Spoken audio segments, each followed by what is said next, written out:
जी students, मैं आपका instructor Atif Naseem आपके अपने YouTube channel science made sensible में लेक्चर नंबर 3 के साथ हाजिर हूँ। आज हमने वो मेथड्स डिस्कस करने हैं किसी भी वेक्टर क्वांटिटी के लिए। अगर हमने न्यूमेरिकली या मैथमेटिकली या सिंबॉलिकली अपने ऑडियंस को समझाना है कि इसकी डायरेक्शन कैसी होगी, उसके लिए हम कुछ मेथड्स यूज करते हैं फिजिक्स में। और हर मेथड्स के अपने रूल्स हैं, वो रूल्स हमें जो है समझने होंगे। इनमें से 3 मेथड्स जो हैं वो बहुत पॉपुलर हैं। सबसे पहले किसी वेक्टर के लिए डायरेक्शन को स्पेसिफाई करने के लिए हम जो मेथड यूज करते हैं we call it the X Y coordinate system. ठीक है, आपके साथ जो कोऑर्डिनेट सिस्टम है जो आपने मैट्रिक में भी पढ़ा है वो मेथड हम यूज करते हैं। कोऑर्डिनेट सिस्टम पे हम एक डिटेल्ड लेक्चर आगे जो है वो डिजाइन करेंगे जहां पर हम कोऑर्डिनेट सिस्टम के हर एक एस्पेक्ट को स्टडी करेंगे। फिलहाल हमने इसको यहाँ पर सिर्फ वेक्टर्स को डायरेक्शन देने के लिए यूज करना है, लेकिन कोऑर्डिनेट सिस्टम है क्या वो आगे आने वाले लेक्चर में हम एक लेक्चर कोऑर्डिनेट सिस्टम पर भी बनाएंगे। दूसरा मेथड है आपके साथ using unit vectors. Unit vectors एक बहुत इंपॉर्टेंट टाइप ऑफ वेक्टर्स है और ये भी हम आगे टाइप्स ऑफ वेक्टर्स में फिर यूनिट वेक्टर्स डिस्कस करेंगे। लेकिन फिलहाल के लिए इतना याद रखें कि यूनिट वेक्टर्स को हमेशा डायरेक्शन के लिए हम यूज करते हैं। ठीक है, सो तीसरा मेथड है यूजिंग अ जनरल मेथड। और इस जनरल मेथड में हम देखेंगे कि हमारे साथ जो पिछले लेक्चर में हमने प्लस और माइनस का जिक्र किया था वो इस जनरल मेथड में हमारे साथ आ जाएगा। और इस यूनिट वेक्टर्स के मेथड में भी मैं आपको थोड़ा सा आइडिया दे दूंगा कि प्लस और माइनस का क्या मतलब होता है। So first of all first method की तरफ आते हैं, यूजिंग अ कोऑर्डिनेट सिस्टम। ठीक है, यूजिंग अ कोऑर्डिनेट सिस्टम में हमने डायरेक्शन के लिए एंगल फाइंड करना होता है। कोऑर्डिनेट सिस्टम के मेथड में जब भी हम किसी वेक्टर को डायरेक्शन देना चाहें तो हमने उसके लिए एंगल फाइंड करना है। और फिजिक्स में एंगल के लिए एंगल फाइंड करने के लिए रूल ये है कि आपने एंगल हमेशा फाइंड करना होता है एंटी क्लॉकवाइज डायरेक्शन में। ठीक है, जब भी आप एंगल फाइंड करेंगे आप एंगल एंटी क्लॉकवाइज डायरेक्शन में फाइंड करेंगे। और किसके साथ आपने ये एंगल फाइंड करना है? आपने ये एंगल फाइंड करना है अपने रेफरेंस के साथ। ठीक है, और रेफरेंस आपने खुद ही अपने लिए कंसिडर करना है। तो एंगल के लिए ये रूल्स हैं। जब भी फिजिक्स में हमने एंगल फाइंड करना होता है it is found in anti clockwise direction with our reference. ठीक है, ये बात जहन में याद रखें कि in physics the convention for finding the angle is that it is find with our reference in the anti clockwise direction. ठीक है, तो सबसे पहला क्वेश्चन ये आता है कि कोऑर्डिनेट सिस्टम में हमारा रेफरेंस क्या होगा।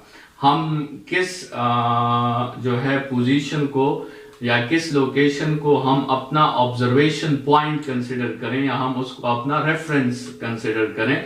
सो कोऑर्डिनेट सिस्टम में प्री डिफाइंड है, कन्वेंशन है कि आपके साथ ये पॉजिटिव एक्स एक्सिस जो होता है, this positive X axis is our reference. ठीक है, पॉजिटिव एक्स एक्सिस हमारा रेफरेंस होगा। तो अभी इस कोऑर्डिनेट सिस्टम पे हम कुछ वेक्टर्स ड्रॉ करते हैं और उसकी कोऑर्डिनेट सिस्टम के मुताबिक हम उसकी डायरेक्शन स्पेसिफाई कर देते हैं। ठीक है, तो रूल्स बड़े सिंपल है। आपने वेक्टर को ड्रॉ करना है और फिर आपने उसके लिए डायरेक्शन को स्पेसिफाई करने के लिए आपने एंगल फाइंड करना है, लेकिन वो क्या होगा? एंटी क्लॉकवाइज एंगल होगा और वो anti clockwise angle should be made with the positive x-axis. ठीक है, फॉर एग्जाम्पल अगर हमारे साथ let's suppose we have a vector a like this and we have a vector b like this and we have a vector c like this. This is a this is B and this is C।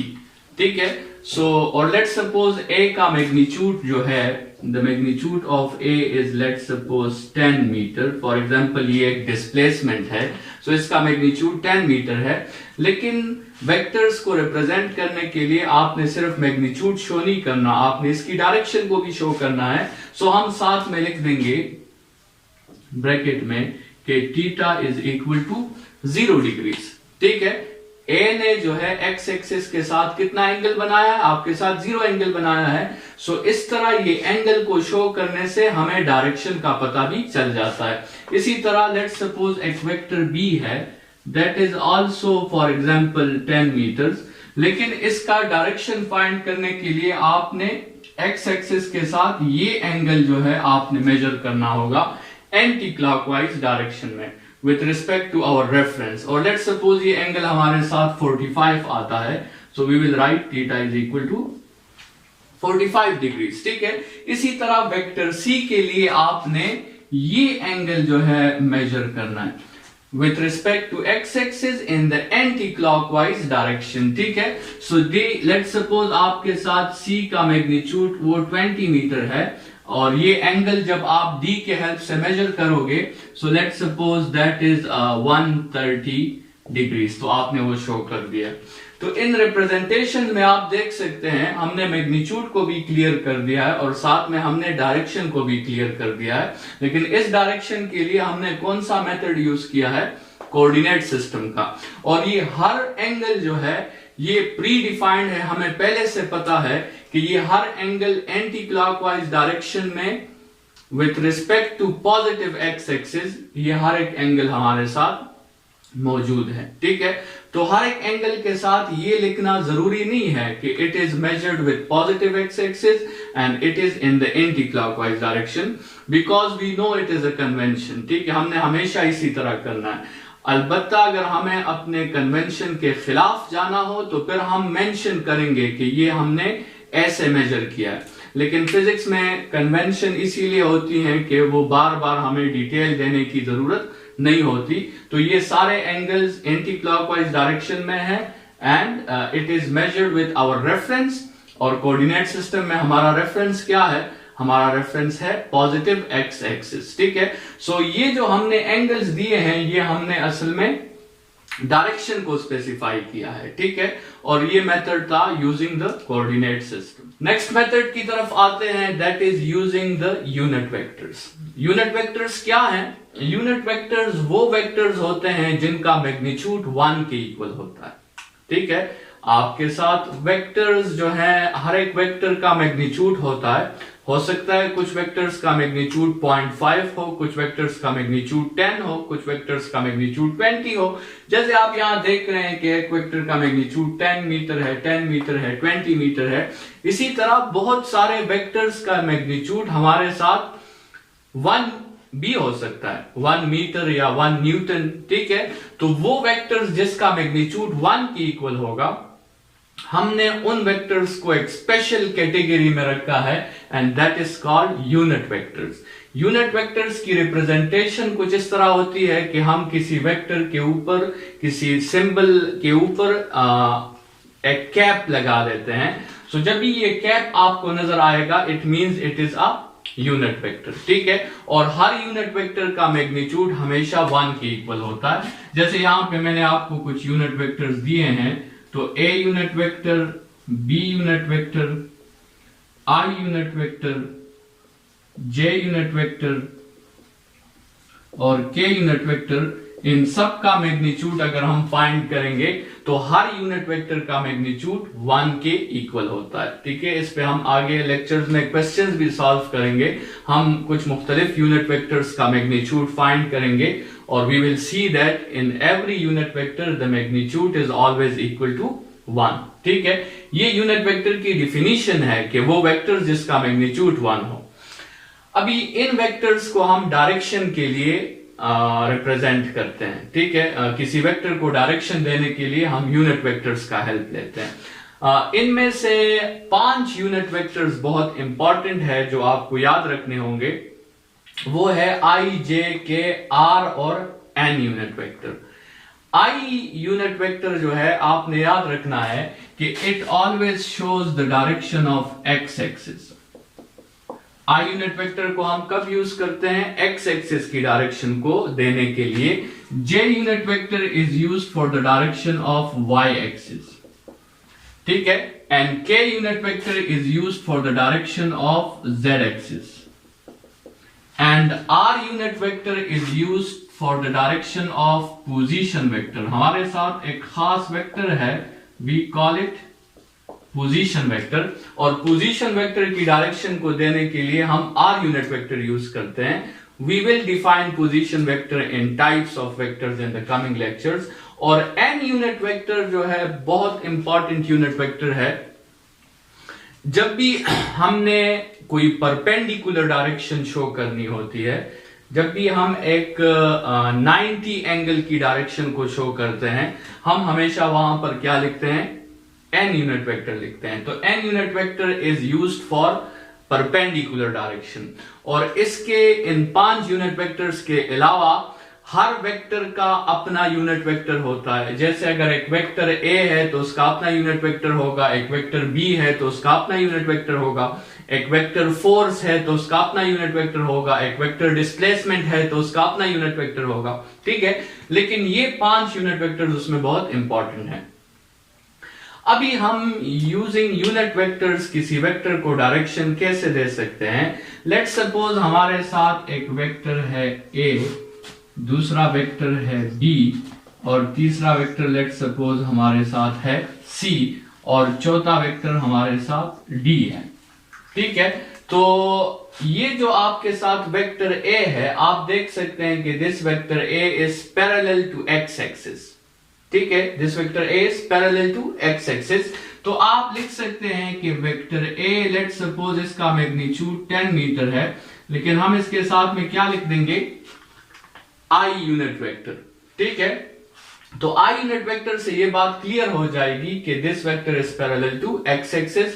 और इसी तरह ये let's suppose एक vector B है, let's suppose इसका magnitude भी 10 Newton है, लेकिन इसके साथ हम मेंशन करेंगे माइनस आई यूनिट वेक्टर, क्योंकि ये एक्स एक्सिस के बिल्कुल ऑपोजिट है, ठीक है।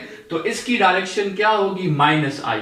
इसी तरह ये वेक्टर आप देखें बिल्कुल y एक्सिस के पैरेलल है, तो अगर हम इसको c से डिनोट करें और इसका मैग्नीट्यूड 10 मीटर हो, तो इसके साथ हम लिखेंगे j यूनिट वेक्टर, और इसी तरह इस d के साथ हम मेंशन करेंगे let's suppose 10 metre minus j unit vector, ठीक है। यहां पर जब आप इसको मैथमेटिक्स के रूल्स के जरिए एक स्टेप और आगे सॉल्व करोगे, so you will get b is equal to minus 10 metre i unit vector. अभी जो इस वेक्टर में आपको नेगेटिव साइन नजर आ रहा है, इसका मतलब ये हरगिज नहीं है कि इसका जो मैग्नीट्यूड है 10 मीटर वो नेगेटिव है। आप यहां देख सकते हैं कि माइनस का ताल्लुक सिर्फ और सिर्फ डायरेक्शन के साथ है। इस माइनस का मतलब ये है कि this vector is opposite to positive X axis, ठीक है। तो देखें इस एग्जांपल में आपने देख लिया कि वेक्टर्स में प्लस और माइनस जो होते हैं उसका कंसर्न सिर्फ डायरेक्शन के साथ होता है, मैग्नीट्यूड के साथ उसका कोई कंसर्न नहीं होता, ठीक है। तो ये यूनिट वेक्टर्स की हेल्प से भी हम किसी वेक्टर को डायरेक्शन स्पेसिफाई कर सकते हैं। तीसरा मेथड हमारे साथ जनरल मेथड है। General method is similar to the coordinate system method. ये कोऑर्डिनेट सिस्टम मेथड जो है उसके उसमें बहुत सिमिलरिटीज है, बल्कि जनरल मेथड को आप कह दें कि ये स्ट्रॉन्ग टूल है as compare to coordinate system. Difference, थोड़ा सा डिफरेंस है। कोऑर्डिनेट सिस्टम में जो आपका रेफरेंस होता है दैट इज ऑलरेडी डिफाइंड, आपने हमेशा इस पॉजिटिव एक्स एक्सिस को रेफरेंस कहना है, लेकिन जनरल मेथड में आपको अपना रेफरेंस खुद चूज करने की इजाजत है, ठीक है। आप इन वेक्टर्स में जो भी आपको प्रॉब्लम में 10 या 12 वेक्टर्स गिवन हो, आप हर एक वेक्टर को रेफरेंस चूज कर सकते हैं अपनी मर्जी से। लेट्स सपोज मैं इस ए को अपना रेफरेंस चूज करता हूं, यहां पर ए जो है वो मेरे लिए रेफरेंस हो गया। तो अभी मैं हर एक वेक्टर की डायरेक्शन को विथ रिस्पेक्ट टू ए देखूंगा। अभी आप वेक्टर बी को देखें तो vector B is anti parallel to A, या vector B is in opposite direction to A. तो वेक्टर बी के साथ मैं एक माइनस का साइन लगाऊंगा। जैसे पिछले लेक्चर में हमने कहा था माइनस मींस अपोजिट डायरेक्शन, और सी को आप देखें सी इज पैरेलल टू ए, तो सी को रिप्रेजेंट करने के लिए मैं उसके साथ प्लस का साइन लगाऊंगा। तो इस जनरल मेथड में भी हमने डिस्कस कर लिया कि डायरेक्शन का जो कंसर्न है, साइन का जो कंसर्न है वो सिर्फ डायरेक्शन के साथ हमने कंसिडर करना है। मैग्नीट्यूड हमारे साथ हमेशा पॉजिटिव होता है। ये हमारे साथ वो मेथड्स थे जिसमें हम जो है किसी भी वेक्टर को डायरेक्शन दे सकते हैं। फर्दर इसे एलेबोरेट करेंगे लेक्चर नंबर 4 में। Thank you ji.